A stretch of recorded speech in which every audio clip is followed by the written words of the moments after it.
back for what's going to be part 2 of our GE52 coil car build. I decided after I painted this to go ahead and break this up into 2 videos. The first part being more of the actual construction, and then the painting, of course, at the end. Now we're going to go ahead and move on into the assembly and making it really start to look like the car, which is the, putting the proper trucks, the couplers on, and then we'll go ahead and do our decaling and weathering as well. So this has been drying for, I want to say, 2 days now, so the paint's good and dry. As you can see, it's, since I used the scale coat paint, it has that nice glossy finish to it, which will be handy when we do our decal work. But the first thing we're going to do, we're going to go ahead and we're going to turn our car over here. And we're going to start off by putting in our couplers here, which I think I mentioned I use these KD158s. They got the whisker deal on them, so they work really nice. But I want to get my couplers in first, and then we'll worry about getting the trucks and wheel sets on, because we're going to have to see if we're going to need to shim them or not. I'm not sure if we're going to have to shim them, but we'll put them on. We'll see where we're at with coupler height, and then we can kind of decide from there as to whether we need to, or we can just leave them be. I'm hoping we should just be able to leave them be, but we'll see what happens. But this is always a fun part, is getting these couplers to go in there with the coupler box. And ooh, let's see if I can get that to go there. There we go. Yeah, maybe I just need to film this when I do it, and then this won't be enough. No, hold on. Hold the phone here. Are you going to go in there? There we go. Oh, got a coupler in there. But I don't know about you guys. I mean, comment down below. Do you have trouble trying to put these dang screws back in the coupler box and getting the coupler to stay in there? That drives me nuts trying to do that sometimes. It seems like as soon as you get everything lined up to screw it in, it always kind of comes loose, or something won't stay right. And ugh, one of the things that just makes me crazy trying to work on this stuff. But you got to do it. It's part of the deal. That screw to stay in there. It's not going to want to. This is one of them times where if you had an extra hand or an extra arm, it would really come in handy. You could really try to. Yeah, that's not going to want to do that. Okay. Well, can I get the bot there? Okay. Now stay there. There we go.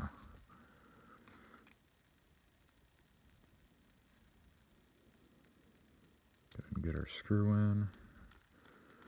Oh, nope, you don't want to do that, huh? Okay.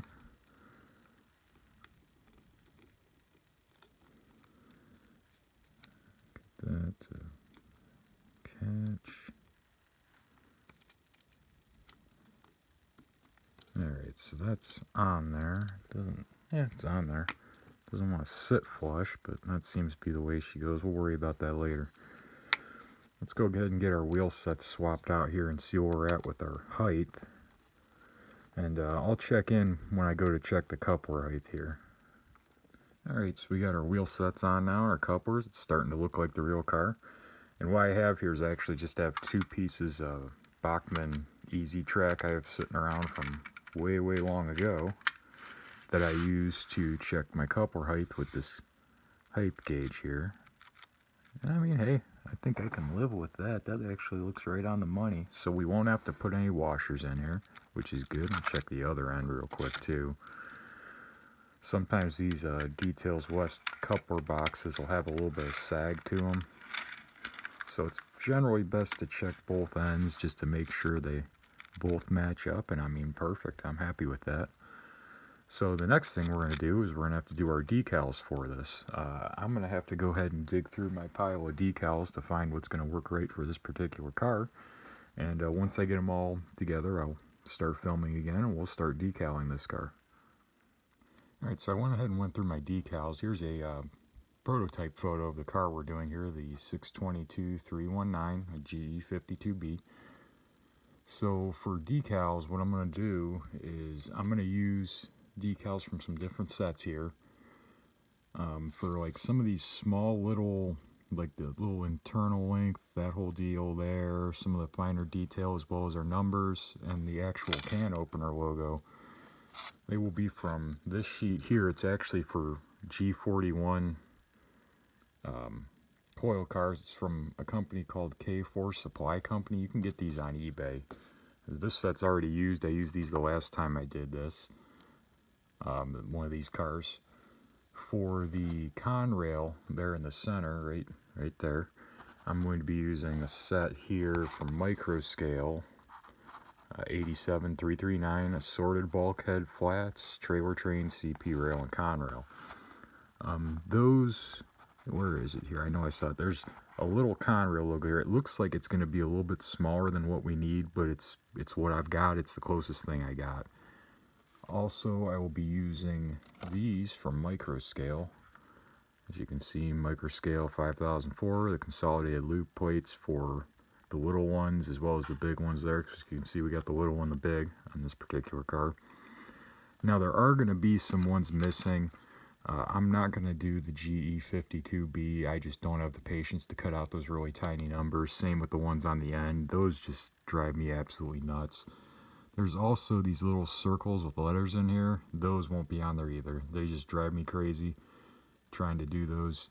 And a quick question for anybody out there watching that maybe has done this before. I know certain places will make you custom decals. Does anybody have a place they'd recommend or a good place to do it? Because I've never tried with anybody, but I know there's a few different places that do now. So if you have done that before and had a good experience, go ahead and comment down below and let me know who you went through, what kind of cost, what did you have to provide and all that, and I will take that down for future projects. But I'm going to go ahead and get these decals on here because that's kind of a boring process, and I want to keep these videos from being 2 hours long. So let me get these on here and I'll come back once they're all on. Alright, so it's about 45 minutes, an hour later. We have all our decals on the car. The Conrail logo did end up being a little smaller than I'd like, but it was kind of the best I could do. Could have used one of the locomotive ones, but it would have been way too big for the front of that, so I'm happy with that as it is. I also, when I was using the sheet there, that G41 sheet, I managed to find there was an E on there that was pretty close in size, as well as the 52 from the end numbers, that I went ahead and I did the G52 on there. It obviously doesn't have the B, but that's close enough. Close enough for what I'm going for. And then I did break down and do the numbers on the end. Oh, that 3's crooked. I don't like that. Fix that real quick before that dries all the way. It's the only thing I don't like about doing these little numbers is it just, oh, you fight them. You fight them and you fight them. That's better.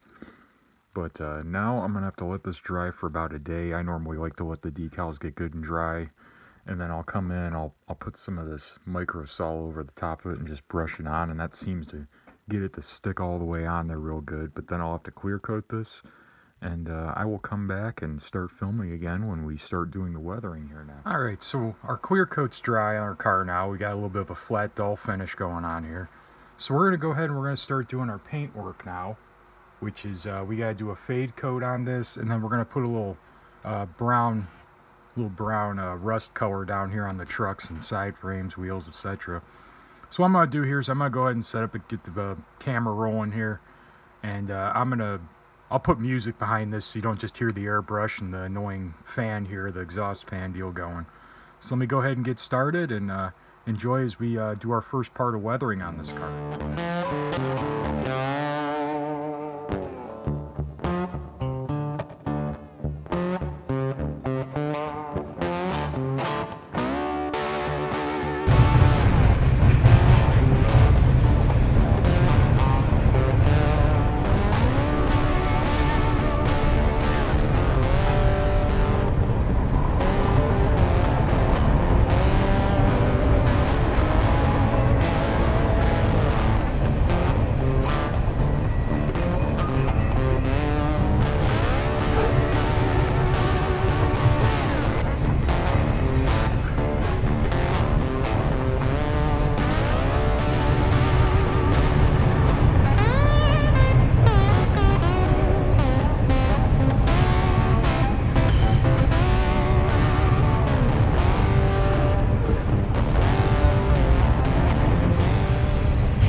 yellowish hue to it. I think it looks better when you're weathering cars to kind of have something that's got a little bit of a yellowish, kind of give it that feel that it's rusted a little bit too as the car aged. Also have this Badger Model Flex paint here. These are both acrylics. Rail brown is the color. There we go. 16-175.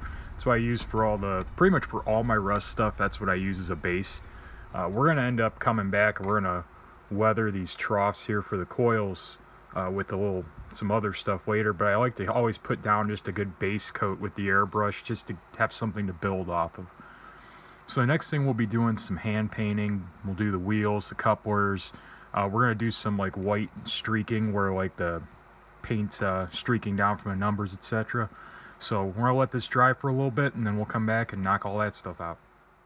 Alright, so all of our airbrush work has dried now, all of our fading and our rust work. I went ahead and I painted the wheels and couplers off camera. If that'll show up there decent. The lighting's not the best, but I went ahead and did that off camera. Any of you that have watched any of my other weathering stuff, that's been covered numerous times.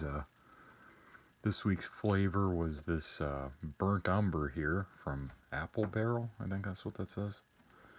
That's what I was using. We're going to go ahead and move on to the next little technique we're going to have here, which is, if you look here in our prototype photo, which is probably hard to see, there's where all of these markings all kind of bled down. It's like a white streaking. We're going to go ahead and do that. I got some white acrylic paint here on my little piece of cardboard, and this is going to be kind of what's called a dry brushing technique. So I got a little bit of paint on the end of my brush here, and I'm going to take it and I'm going to wipe it off. I want to have as little as possible left. I don't want to have very much. Still got a little bit of brown in there, but that'll be alright. So we just want just a little bit. Now what we're going to do is we're going to come over here to, well, we'll do it right here where this Conrail's at. We're just going to very faintly touch it. As you can see, we got a little more than we want there. We'll come back in with our Q-tips and we're just going to start wiping it off until we get it as faint as we'd like, which generally better to kind of go with the more faint than not. That actually looks pretty good right there. I might leave that. But like all these little markings all seem to have it here, so we're just going to go ahead and just tag a bunch of them like that, and then we come in and we wipe it back down. But this is a really, really handy technique for weathering here. You could do a lot of this stuff, is just wiping it off a little bit at a time. It's kind of the trick to doing all this stuff, so I come in and just work it off a little bit and a little bit. But it'll just kind of give you that little bit of a faint bleed to it. I don't want too much, but I want enough that it'll show like it is in the photo. And we'll come over here and we'll hit these a little bit.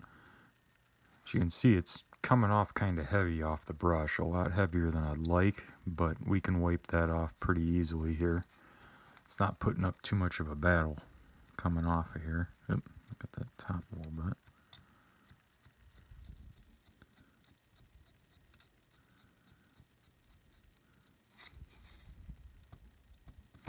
Grab a little thinner and thin that down some.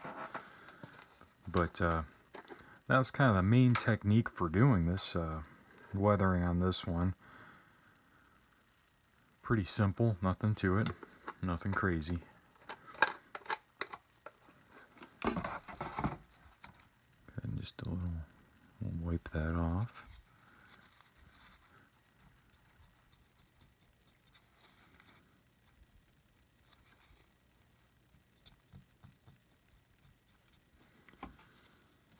But that gives you guys an idea there. It's not, it's kind of looks weird on camera. It looks a lot more heavy than it really is. It's pretty light. It's showing up pretty decent.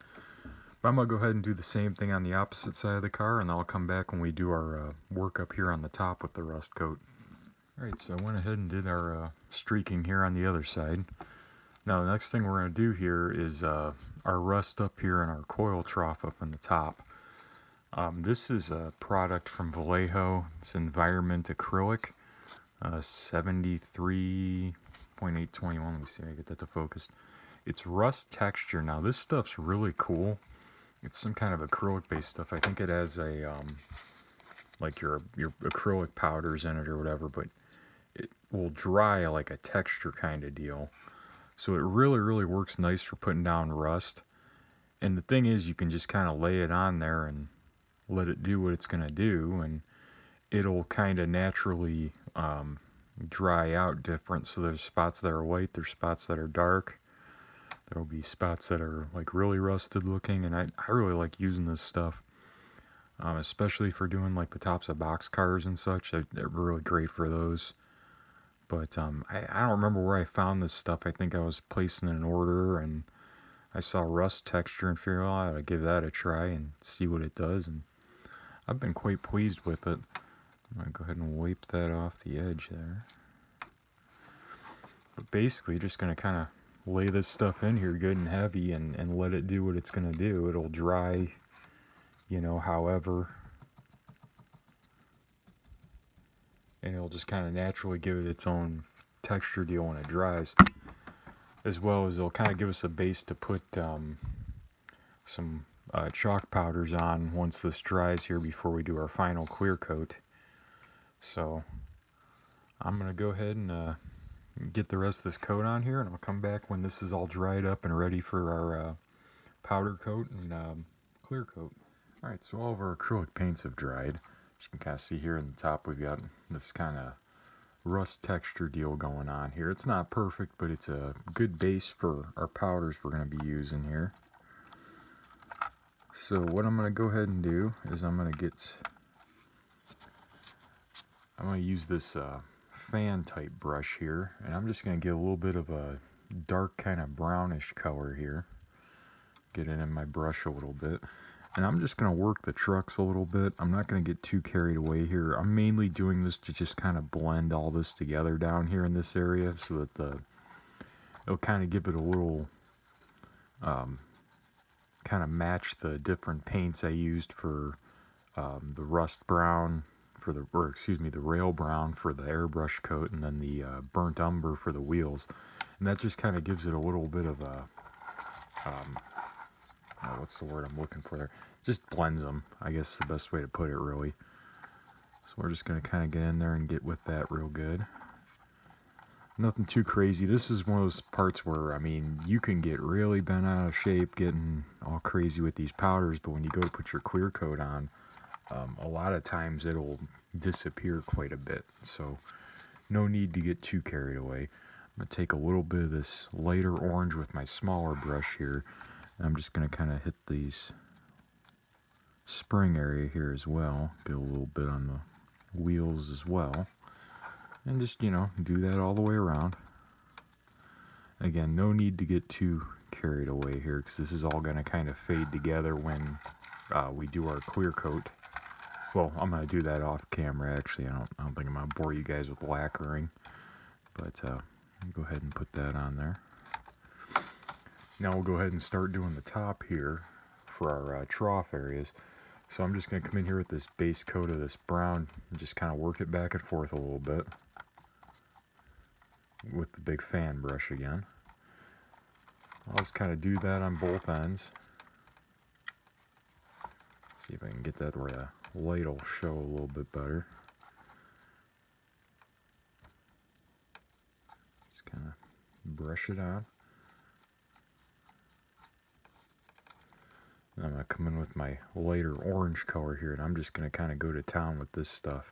Because these troughs generally tend to have a bit of a lighter rust color in them, so I mainly just put that other brown down first just as kind of a base coat.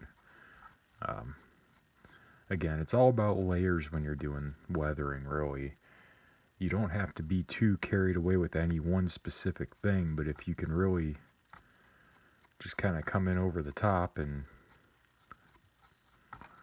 get kind of heavy with things here and there, you'll get a good end result. So work that on a little more.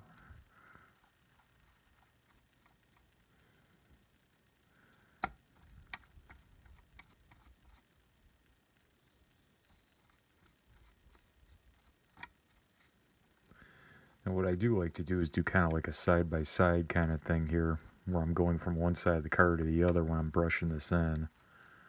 That way I'll kind of give it that streaked from one side to another as opposed to front to back, since the coils don't move front to back. So let's go ahead and kind of get that in there. That's about what we're looking like right there. Now when I clear coat this, the majority of that's kind of fade away and kind of blend together and all that, so it won't be as pronounced. But I'll go ahead and get this clear coated, and I will come back when we're going to do all of our final work, which will be our trimming of our little, our trip pins from the couplers, and then I always add some of the graphite dust inside the in the wheel sets. That way I'll kind of help them spin better, you get less rolling resistance, and things work better. But I'll come back once we get to that point. Alright, so our clear coat is dried here. Now you guys can kind of see that weathering there in the top. It's just kind of a rusty, crusty, dirty mess there, but that's what we were going for. And then obviously the sides as well. The clear coat really just kind of seals in all the powders and paint and all the fun stuff in there, so it really looks good. So now what we're going to go ahead and do is we're going to trim off our coupler trip pins, because I don't use those. Obviously if you do, now would be a good time to leave them intact, but I do not use those. This one's of course going to fight me a little bit. I'll go ahead and get the other one. I'll be right back. Alright, so I got our trip pins removed now from our couplers. One little thing I did forget to catch on camera here is painting the little air hose there. Just a little black acrylic paint on it, and then what I do is I come in and I get this tip as well as a little bit of the hand piece there at the top to open and close it with this A&K Interactive 476 steel paint. This stuff I think is enamel paint if I remember correctly, but it gets a really nice kind of silvery tone that gives you what you're looking for when it comes to a metal finish. So now what we're going to do, we're going to flip our car over here. We're going to go ahead and do something that I do on all of my cars after I weather them here. A little kind of trick I picked up. I don't remember where in the world I saw it originally. I'm going to go ahead and move my wheel sets here from my trucks, like so. And I'm going to take some of this from Katie, it's Greasem 231. And what I'm going to do here is we're going to put a little bit inside of these frames. Now what this will do is you take your wheels and you kind of work your wheel in there a little bit. I like to do both sides of each wheel and get it really good here. But basically this is like lubricating the contact area in there, so that way your cars will have a lower rolling resistance than the roll better, and thus make your trains run better. Again, I don't remember where I picked this trick up from, but I've been doing it on every car I've weathered since, and it's really been nice because the cars run well, they track well, and of course they roll very well, which is, you know, always a good thing to have on the railroad. Go ahead and get that on there. Now this would also be the time that if you wanted to clean off the edges of the wheels and make it look like they went through a hump, but I'm not going to be doing that with this because it's going to be a loaded car, so those will have a little bit of rust to them, the sides of the wheels. Go ahead and put that one in, get this one in. But as you guys can see, it's spinning good. Same with our other one there. So that's kind of why I do that. I'll go ahead and knock out the other end of it, and then we'll head over to layout and see this car in action.